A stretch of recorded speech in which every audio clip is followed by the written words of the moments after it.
নেত্রকোনায় জঙ্গি আস্তানা বলে সন্দেহ করা বাড়িটিতে আইনশৃঙ্খলা বাহিনীর অভিযান শেষ হয়েছে। শুক্রবার রাত থেকে চলা এই অভিযানের সমাপ্তি ঘোষণা করা হয় রোববার সন্ধ্যায়। কেউ আটক না হলেও জঙ্গি বিরোধী অভিযান অব্যাহত থাকবে বলে জানিয়েছে পুলিশ।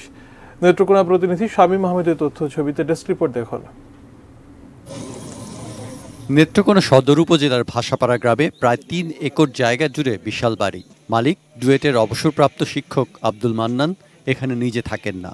নির্জন ওই বাড়িটির চারদিকে সিসিটিভি ক্যামেরা। ওই পথে গ্রামবাসীরও তেমন যাতায়াত নেই। হামিম হোসেন ফাহিন ওরফে আরিফ নামে একজন ৩ বছর ধরে ভাড়ায় বাস করছেন। তবে স্থানীয়দের সাথে বাড়ির বাসিন্দাদের মেলামেশা বা যোগাযোগ নেই। আমাদের কিনা কাউকে ভিতরে ঢোকা লেগে দিছে না।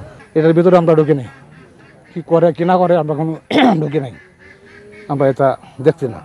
পুলিশ জানায় গত ৫ জুন হামিম হোসেন ফাহিন ওরফে আরিফ নরসিংদীর একটি মামলায় গ্রেপ্তার হন। তারপর তার তথ্য মতে পুলিশ বাড়িটির প্রতি নজরদারি বাড়ায় এবং শনিবার দুপুরে প্রাথমিক তল্লাশিতে একটি পিস্তল ও ১৭ রাউন্ড গুলি উদ্ধার করে। এরপর সেখানে বিস্ফোরক দ্রব্যের আলামত পেয়ে তারা অ্যান্টি টেরোরিজম ইউনিট ও বোম ডিসপোজাল ইউনিটকে খবর দেয়। পরে প্রায় ৭ ঘন্টার অভিযানে সেখান থেকে ৬টি আইইডি বোমাসহ নাশকতা সৃষ্টি ও প্রশিক্ষণ কাজে ব্যবহৃত প্রায় ৮০ প্রকার সরঞ্জাম উদ্ধার করে।